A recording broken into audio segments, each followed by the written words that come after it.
నాంపల్లిలో అగ్ని ప్రమాదానికి సంబంధించి కూడా ఇక్కడ అంతా కూడా పరిశీలించడానికి గోష్మహల్ ఎమ్మెల్యే రాజాసింగ్ ఉన్నారు. అడిగి తెలుసుకుందాం అసలు. సార్ ఈ ఘటనపై ఎలాంటి సిచ్యువేషన్‌లో ఇలాంటి ఘటనలు జరుగుతాయి?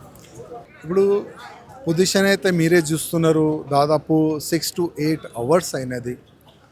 లోపట ఉన్న ప్రాణాన్ని ఏ విధంగా కాపాడుకోవాలి, ఫైర్ అధికారులు, పోలీస్ అధికారులు అయితే బాగానే వాళ్ళు ట్రై చేస్తున్నారు. కానీ లోపల వెళ్ళని కూడా దారి లేదు. కింద సెల్లార్లో వాటర్ నిండిపోయింది. ఇంకొక సెల్లార్ నుంచి పొగ వస్తుంది. 5 మెంబరా 6 మెంబరా ఎంతమంది లోపల ఏ పొజిషన్లో ఉన్నారు అది కూడా చెప్పలేను.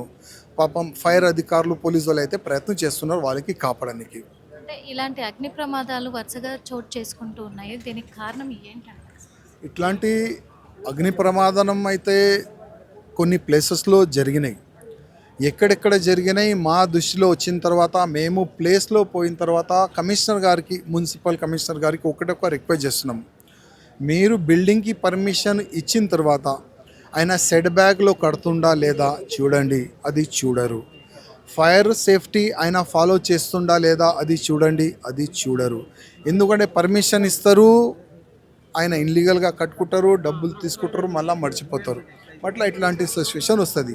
దీంట్లో ఎవరు బద్నాం కావాలి? ఫైర్ అధికారులు బద్నాం కావాలి, పోలీసు వారు బద్నాం కావాలి, లోకల్ లీడర్లు బద్నాం కావాలి. ఎందుకంటే వాళ్ళు ఏం చేయలేరు, ఆ విధంగా ఎలికేషన్ అందరిపైన వస్తుంది. కానీ దీనికి పెద్ద తప్పు చేసేది ఎవరు? Municipal corporation. కనీసం ఇప్పుడైనా మీరు ఇచ్చిన బిల్డింగ్ పర్మిషన్స్ కానీ, ఇంకా ఆల్ కమర్షియల్ కాంప్లెక్స్లు కానీ అందరితోని ఒక మీటింగ్ పెట్టండి.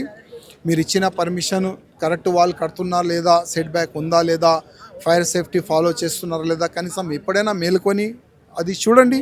ఇంకా ఆల్ కమర్షియల్ కాంప్లెక్స్ అధికారులతోని ఎవరెవరు షాపులు ఉన్నాయి అందరితోని ఒక మీటింగ్ ప్లాన్ చేస్తే చాలా బాగుంటుంది. కుటుంబ సభ్యులతో మాట్లాడే ప్రయత్నం చేశారా సార్? అధికారులు ఇప్పుడు అధికారులు అయితే మేమైతే ప్రయత్నం చేస్తున్నాము. అసలు లోపల ఎంతమంది ఉన్నారు, ఏంది, ఎట్లయినా వాళ్ళకి కాపాడాలని పోలీసు వాళ్ళు కానీ ఫైర్ అధికారులకు వాళ్ళైతే ప్రయత్నం చేస్తున్నారు. కుటుంబ సభ్యులు అయితే మా పిల్లల్ని కాపాడండి, వాళ్ళు ఒక పాపం ఏడుస్తున్నారు, వాళ్ళతో ఎక్కువ మాట్లాడలేం మనం. అదేవిధంగా పోలీస్ అధికారులకే మేము ఫైర్ అధికారులకి రిక్వెస్ట్ చేస్తున్నాం, ఎట్లని వాళ్ళకి కాపాడండి మేమే కూడా వాళ్ళకి రిక్వెస్ట్ చేస్తున్నాం. చూసాం కదా, మరి రాజాసింగ్ అయితే ఒకటే చెప్పారు.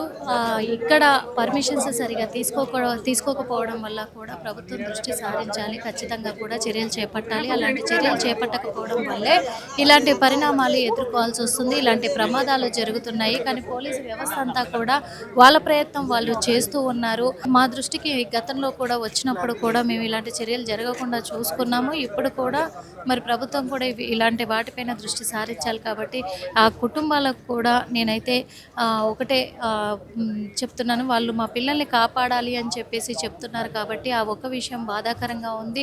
అందులో ఒకటి, ఇందులో దట్టమైన పొగలు వస్తూ ఉన్నాయి. ఇప్పటికి కూడా ఒక ఫ్లోర్ అంతా వాటర్తో నిండిపోయింది, ఒక ఫ్లోర్ అంతా మొత్తం కూడా దట్టమైన పొగలు రావడంతో కూడా ఇన్ని గంటల సమయం పట్టింది అని చెప్పేసి చెప్తూ ఉన్నారు. ప్రస్తుతం అయితే ఇక్కడ సిచ్యువేషన్ ఇలా ఉంది. కెమెరామెన్ గణేష్తో నిర్మల, RTV. చరిత్ర సృష్టించినోడు ఇప్పుడు ఆ చరిత్రని తిరగరాయబోతున్నాడు. అబద్ధాల గోడల్ని బద్దలు కొట్టి నిజాలను రాగా మీ ముందుంచబోతున్నాడు. నిజమైన వార్తల కోసం వెంటనే డౌన్లోడ్ చేసుకోండి రా యాప్ని.